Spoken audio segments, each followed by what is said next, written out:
میرا نام مریم ہے اور میں ایک 21 سال کی جوان لڑکی ہوں۔ میں اپنی ماں کے ساتھ اس چھوٹے سے گھر میں اکیلی رہتی تھی۔ بچپن سے ہی میں ماں کو دیکھتی آ رہی تھی کہ وہ ہمیشہ نماز اور قرآن کی بہت زیادہ پابندی کرتی تھی، ہمیشہ سر کو ڈھک کر رکھتی، اور جیسے ہی نماز کا وقت ہوتا تو اذان سنتے ہی وہ اذان کا جواب دے کر اٹھ جاتی اور وضو کر کے بڑے دل سے نماز ادا کرتی، اور نماز کے دوران ان کا چہرہ آنسوؤں سے تر ہوتا۔ وہ روتی رہتی اور اسی طرح سجدے میں چلی جاتی، اور کتنی کتنی دیر وہ سجدے سے سر نہیں اٹھاتی تھی۔ میں اماں کو جب نماز پڑھتے دیکھتی تو ان کے پاس کھڑی ہو جاتی، اور جیسے جیسے وہ کرتی جاتی تھی ویسے ویسے میں بھی کرتی جاتی۔ نماز کے مفہوم کا تو مجھے ابھی تک پتہ نہیں تھا، اور نہ ہی یہ پتہ تھا کہ اس دوران کیا پڑھتے ہیں، لیکن اماں جب نماز پڑھتی مجھے بہت اچھی لگتی، اسی لیے میں بھی ان کے ساتھ اسی انداز میں دوپٹہ لپیٹ کر کھڑی ہو جاتی۔ یہی وجہ تھی کہ بچپن سے ہی میری نماز پڑھنے کی عادت پختہ ہو گئی، اور میں بھی اماں کی طرح بڑے دل سے نماز ادا کرتی۔ اماں نے مجھے علاقے کے ایک اچھے اسکول میں داخل کروایا ہوا تھا۔ وہ خود مجھے اسکول چھوڑ کر جاتی اور خود ہی واپس لے کر آتی۔ محلے میں ہمارا کسی گھر میں آنا جانا نہیں تھا، میری بھی کوئی سہیلی نہیں تھی، مجھ سے کوئی دوستی کرتا ہی نہیں تھا، اگر کوئی کر بھی لیتی تو خود ہی ختم کر دیتی۔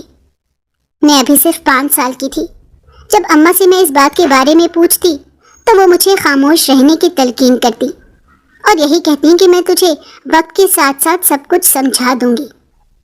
اماں کی بات پر میں ان کی طرف ناسمجھی سے دیکھتی رہتی، لیکن ایک دن تو حد ہو گئی۔ اماں مجھے اسکول چھوڑنے جا رہی تھی کہ اچانک راستے میں فقیر مل گیا اور اس نے اماں کے آگے ہاتھ پھیلا دیا۔ اماں نے اسے 10 روپے کا نوٹ پکڑایا تو اتنے میں پیچھے سے ایک عورت آ رہی تھی۔ وہ ہماری ہی گلی کی تھی اور کچھ گھر چھوڑ کر رہتی تھی۔ اس نے نفرت سے اماں کی طرف دیکھتے ہوئے فقیر سے کہا، بابا یہ نوٹ مت لینا، یہ ایک طوائف ہے اور اس کی کمائی حلال کی نہیں ہے۔ اس عورت نے نہ جانے کس انداز میں اپنی نفرت کا اظہار کیا کہ اماں بیچاری غم و غصے سے اسے دیکھتی رہ گئی اور خاموش ہو کر رہ گئی، جبکہ وہ فقیر بھی نفرت سے اس نوٹ کو وہیں پھینک کر آگے چل دیا۔ میں حیران رہ گئی، مجھے فقیر کے اس طرح کے رد عمل کی توقع نہیں تھی۔ اماں نے ان دونوں کو کچھ نہیں کہا اور خاموشی سے آگے بڑھ گئی، لیکن ان کے چہرے پر غم کی کیفیت دیکھی جا سکتی تھی، جبکہ میرے ذہن میں ایک لفظ ہمیشہ کے لیے جیسے قید ہو کر رہ گیا، طوائف۔ 1-2 دن تو اماں کو اس صدمے سے سنبھلنے میں لگ گئی، اور پھر جب میں نے ان سے طوائف ہونے کے بارے میں پوچھا تو وہ کہنے لگیں کہ میں وقت آنے پر تمہیں سب کچھ بتا دوں گی، ابھی ان باتوں کے لیے تم بہت چھوٹی ہو۔ اماں مجھے نرمی سے ٹال دیتی اور پھر یہی کہتی کہ تم ان باتوں کے لیے بہت چھوٹی ہو۔ تاہم یہ لفظ میرے دماغ میں جیسے پھنس کر رہ گیا۔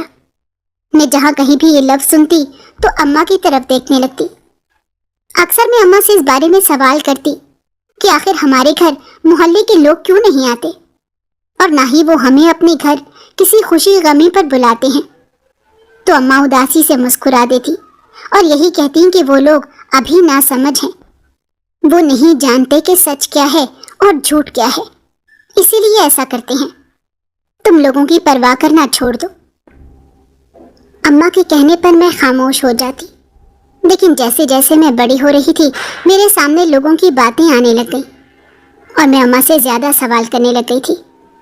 میں ان سے پوچھنے لگتی تھی آخر طوائف کیا ہوتی ہے، لیکن اماں ہمیشہ کی طرح مجھے خاموش کروا دیتی۔ اماں کی نمازیں اور سجدے طویل ہوتے جا رہے تھے۔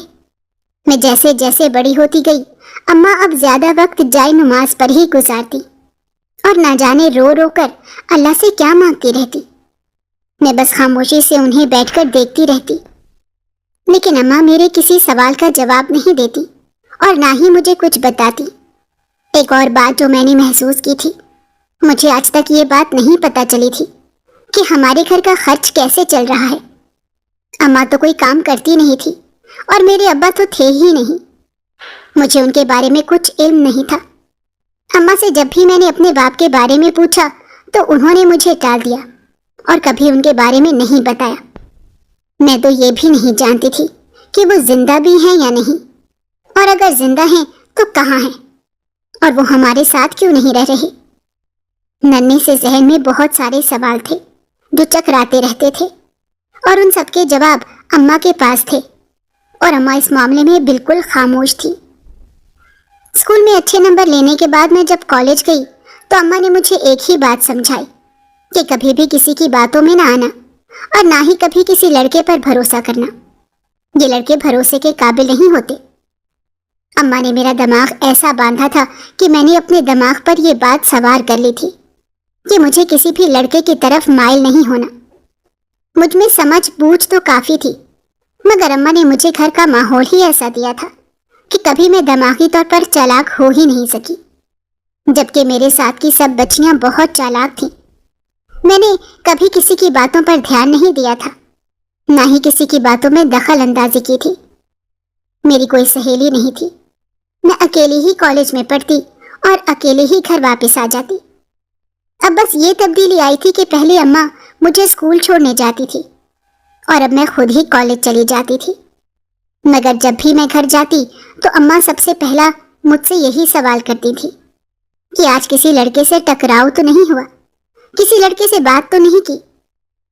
اب تو مجھے بھی الجھن محسوس ہونے لگی تھی کہ اماں ہر بار یہی بات کیوں کرتی ہیں، ہر مرتبہ ایسے ہی الفاظ کیوں استعمال کرتی ہیں۔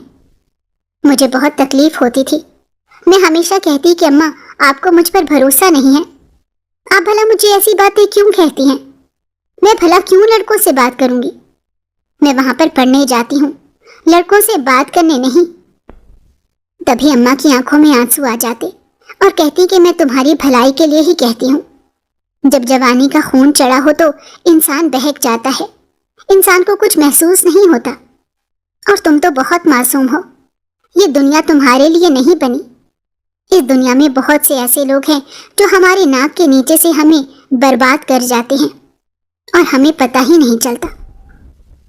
اماں کی ایسی باتیں مجھے خوف میں مبتلا کر دیتی تھی۔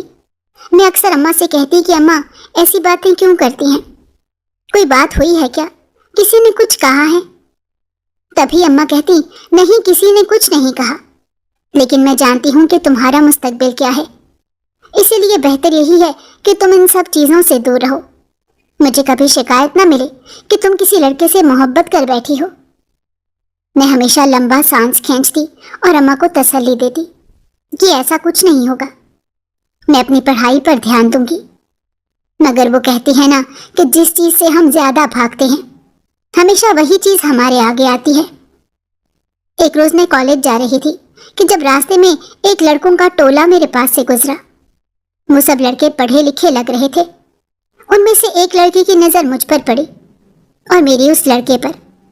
وہ لڑکا بہت خوبصورت اور بہت حسین تھا، جوان، پڑھا لکھا لگ رہا تھا، اور اس کا کسی امیر گھرانے سے تعلق لگ رہا تھا۔ یہی وجہ تھی کہ اس کا رنگ روپ پر بھی اس کی امیری جھلک رہی تھی۔ اس کا پہناوا بہت خوبصورت تھا۔ نظر تو میری بھی صرف ایک ہی پڑی تھی، مگر نہ جانے ایسا کیا ہوا کہ سارا دن میری آنکھوں کے سامنے سے وہ چہرہ گیا ہی نہیں۔ میں سارا دن اس چہرے کو سوچتی رہی۔ گھر گئی تو تب بھی کھوئی کھوئی سی تھی۔ اماں کہنے لگیں کیا ہوا، سب ٹھیک تو ہے نا، آج بڑی کھوئی کھوئی سی لگ رہی ہو۔ میں نے اماں سے کہا کہ جی سب ٹھیک ہے۔ اب اماں کو کیا بتاتی، مگر میرے چہرے سے گھبراہٹ صاف ظاہر ہو رہی تھی۔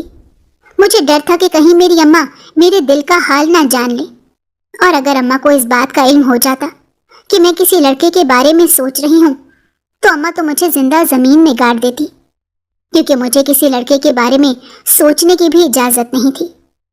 وجہ کیا تھی میں نہیں جانتی تھی، مگر ہمیشہ اماں مجھے ان چیزوں سے روکتی ٹوکتی رہتی تھی۔